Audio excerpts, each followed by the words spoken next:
আজকে আমি একটি সহজ রেসিপি করেছি, তেল ছাড়া।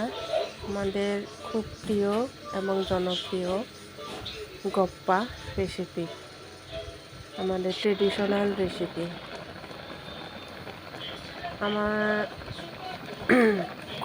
কম বেশি আমরা সবাই এই গপ্পা রান্না খুব পছন্দ করি, এবং যাদের বাড়িতে রুগী আছে বা অসুস্থ লোক আছে বা বৃদ্ধা আছে, তাদের জন্য এই রেসিপি মূলত আমরা খুব ব্যবহার করি। রুগী দেখতে গেলে আমরা এই রান্না করে, মানে ছোটো মুরগির বাচ্চা এই রেসিপিতে রান্না করে রুগীর জন্য নিয়ে যায়। খুব সাধারণ একটি রেসিপি, হলুদ মশলা ছাড়া একটা রেসিপি। তো কেবলমাত্র মরিচ, পেঁয়াজ, আর এখানে আমি মাশরুম দিয়েছি মাছের সাথে, তেলাপিয়া মাছ, আর পরিমাণ মতো লবণ, আর 1 কাপের মতো পানি।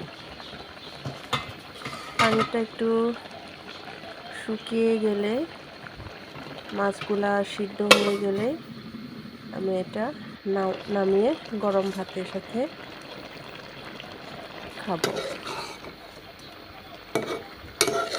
অনেক মজার রেসিপি এটা।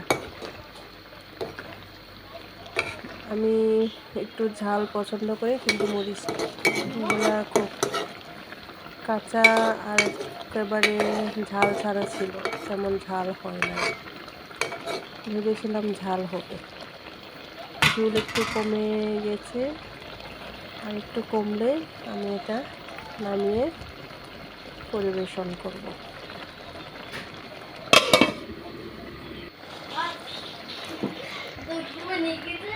আপনারাও ট্রাই করতে পারেন।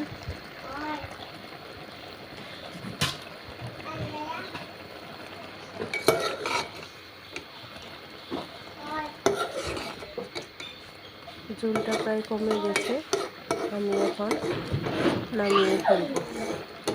সাথে থাকার জন্য সবাইকে ধন্যবাদ।